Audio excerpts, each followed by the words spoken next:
आज हम बात करेंगे part 5 of the Indian constitution in continuation. So part 5 जैसे कि मैंने आपको बताया एक बहुत ही लॉन्ग पार्ट है इंडियन कॉन्स्टिट्यूशन का, बिकॉज इसमें आर्टिकल्स अराउंड 100 आर्टिकल्स आते हैं। 52 से आर्टिकल 52 से लेके आर्टिकल 151 तक हमारा पार्ट 5 है। तो बेसिकली ये यूनियन हमारे सेंट्रल गवर्नमेंट की बात करता है, जहाँ पे लास्ट लेक्चर्स में हमने डिस्कस किया था।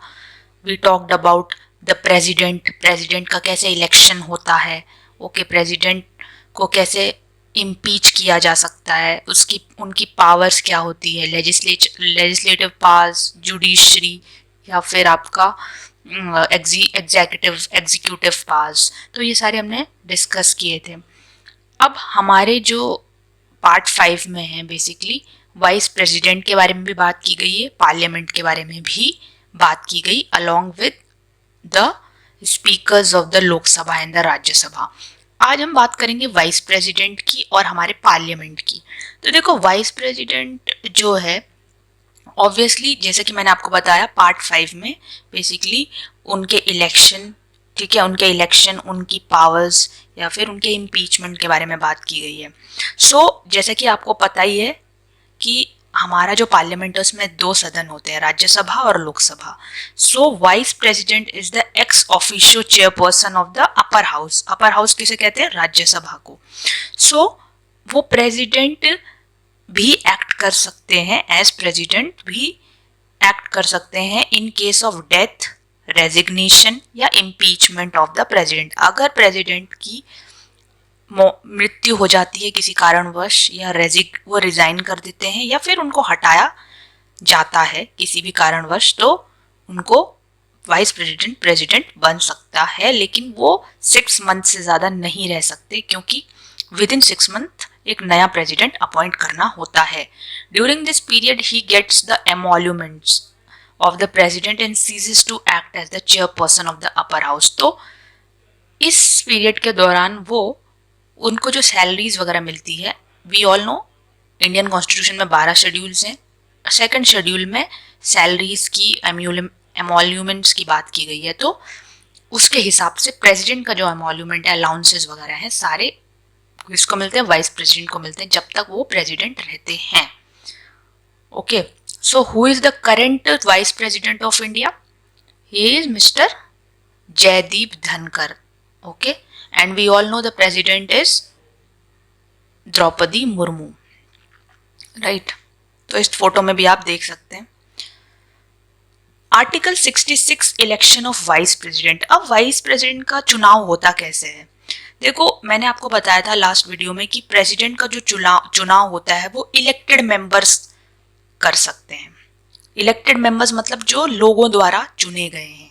इलेक्शंस होते हैं ऑब्वियसली, उनके द्वारा जो चुने गए हैं, उन्हीं में जो मेंबर्स होते हैं, चाहे वो आपके लोकसभा के हों या फिर स्टेट के विधान सभा के हों। देखो, मैंने आपको बताया था प्रेसिडेंट कैसे इलेक्ट होते हैं। सिर्फ और सिर्फ वो लोग उन्हें इलेक्ट कर सकते हैं, मेंबर्स, जो लोगों के द्वारा चुने गए। अब लोगों के द्वारा चुने गए प्रतिनिधि कहाँ आते हैं? एक तो लोकसभा में आते हैं और दूसरे राज्यसभा में नहीं आते। नहीं, आपके स्टेट लेवल पे हम देखें तो वहाँ भी इलेक्शंस होते हैं। वहाँ पे जो आपके लेजिस्लेटिव असेंबली में बैठते हैं, जो कि जिसे हम विधानसभा कहते हैं, उसके प्रतिनिधि जो हैं वो आपके प्रेसिडेंट को चुनते हैं। पूरा प्रॉपर इलेक्शन होता है, ठीक है, जो कि election commission of India conduct करता है।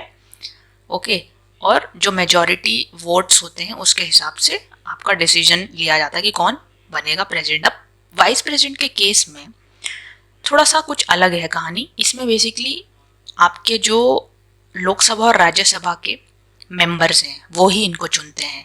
अब लोकसभा में कौन बैठता है? इलेक्टेड मेंबर्स, और राज्यसभा में नॉमिनेटेड मेंबर्स, क्योंकि इलेक्टेड मेंबर्स राज्यसभा में नहीं बैठते। जैसे कि मैंने आपको बताया था, राज्यसभा में बेसिकली आपके वो मेंबर्स बैठते हैं जो स्टेट लेजिस्लेटिव असेंबली, मतलब स्टेट की जो विधानसभा होती है, वहाँ के जो मेंबर्स होते हैं, जो चुने गए मेंबर्स वो राज्यसभा के मेंबर्स को चुनते हैं। तो वहां पे राज्यसभा में डायरेक्ट कोई इलेक्शन नहीं होता, इनडायरेक्टली वो चुने जाते हैं स्टेट लेजिस्लेटिव असेंबली के मेंबर्स द्वारा इलेक्टेड।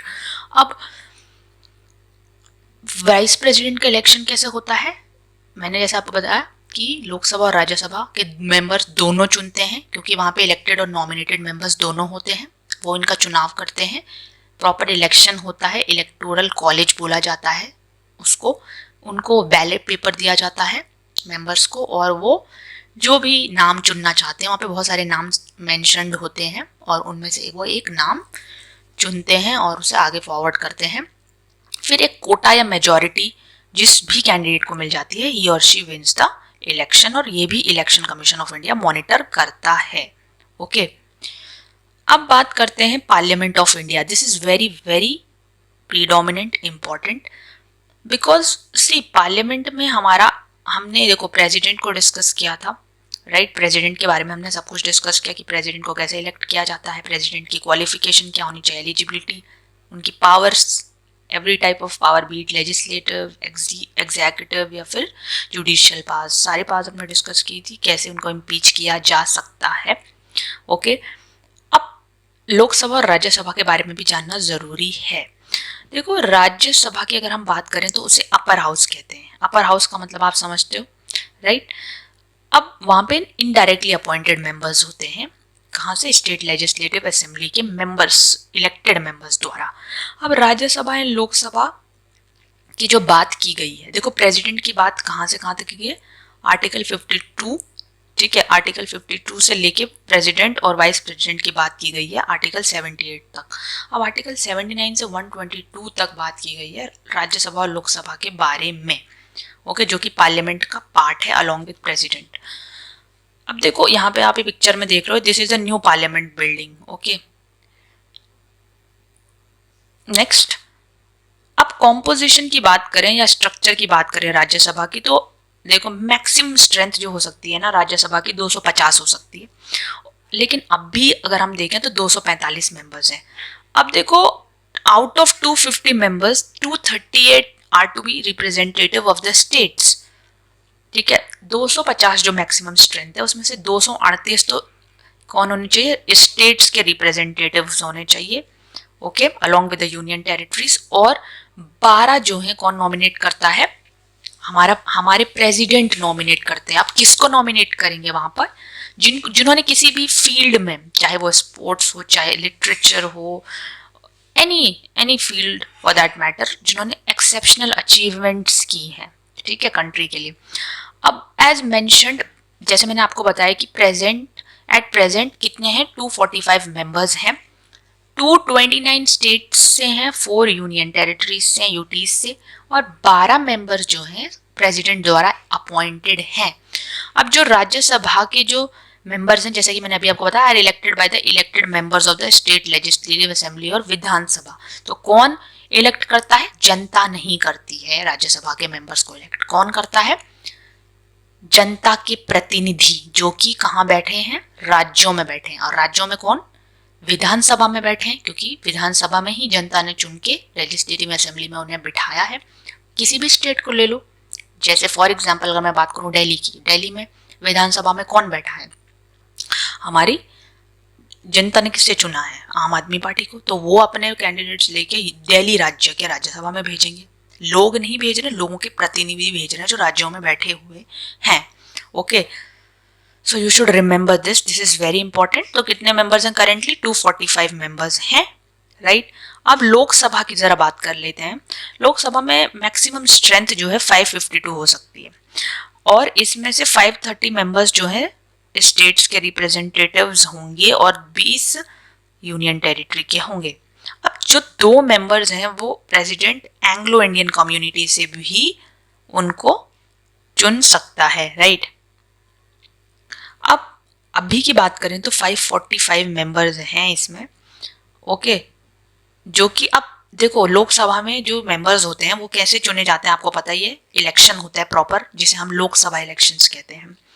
जैसे अभी एनडीए की सरकार है, लोकसभा में सारे मेंबर्स बैठे हुए हैं, राइट। लोगों ने चुना है अलग अलग कॉन्स्टिट्यूएंसीज से, जैसे वाराणसी इज अ कॉन्स्टिट्यूएंसी, अलग अलग कॉन्स्टिट्यूएंसीज हैं हमारे देश में जहाँ पे प्रॉपर इलेक्शन होता है और वही लोग बैठते हैं लोकसभा में, जो लोगों पीपल द्वारा चुने गए हैं। तो अब करेंटली 545 मेंबर्स हैं हमारे लोकसभा में, राइट। और वोटिंग एज जो है हमारी 18 साल कर दी गई थी 21 से, जब हमारा 61st अमेंडमेंट हुआ था 1988 में। देखो आपको ना कॉन्स्टिट्यूशन में कौन कौन से अमेंडमेंट्स हुए हैं, राइट, वो आपको पता होना चाहिए कौन से इंपॉर्टेंट। बेसिकली जैसे अगर मैं बात करूँ 42nd अमेंडमेंट की, तो it is also known as mini constitution.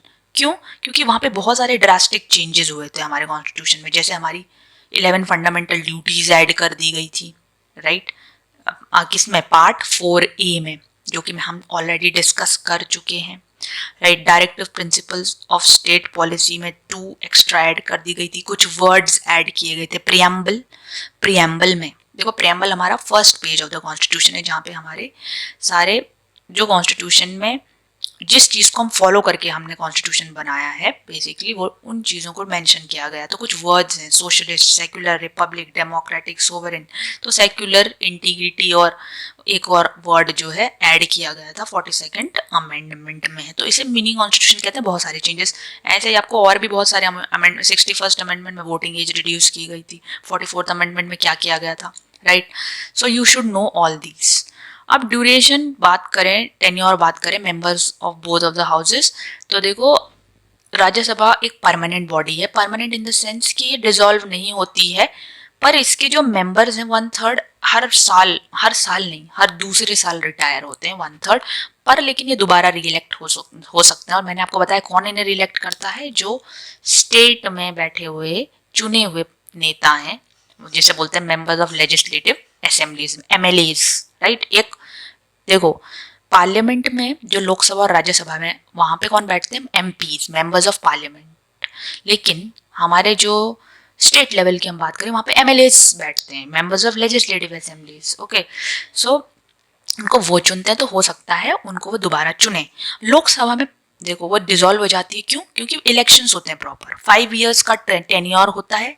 जैसी ये खत्म वैसी दोबारा इलेक्शंस होंगे, जो पार्टी जीतेगी, चाहे वो कोई भी पार्टी हो, वो वहाँ पे अपनी सरकार बनाती है, अपने council of ministers, cabinet ministers, ये सब होता है, फॉर्म करते हैं, और वो अलग अलग पोर्टफोलियोज को हैंडल करते हैं। फिनेंस मिनिस्ट्री से लेके आपकी एजुकेशन मिनिस्ट्री और external affairs, urban development, every kind of ministry, different cabinet ministers hold individually at the central level or and state level both. So the members of the both the houses are eligible for re-election. मैंने आपको ये बात बता दी है कि दोनों ही री-इलेक्शन के लिए एलिजिबल हैं, लेकिन क्राइटेरिया थोड़ा अलग अलग है। एक में इलेक्शन होता है, एक में स्टेट के मेंबर्स चुनते हैं, elected. Eligibility to be a member of parliament, अगर आपको पार्लियामेंट का मेंबर बनना है, मतलब लोकसभा और राज्यसभा का, तो आपको पहली बात तो इंडिया का सिटीजन होना चाहिए। दूसरा, राज्यसभा के लिए कम से कम 30 साल उम्र होनी चाहिए, और लोकसभा के लिए 25। मिनिमम क्वालिफिकेशन होती है कुछ जो कि रिप्रेजेंटेटिव ऑफ पीपल्स एक्ट 1955 में दी गई है, जो कि टाइम टू टाइम अमेंड भी होती रहती है। ओके, अब डिस्क्वालीफाई कैसे होगा एक person as a member of parliament? कैसे डिस्क्वालीफाई होगा एक पर्सन?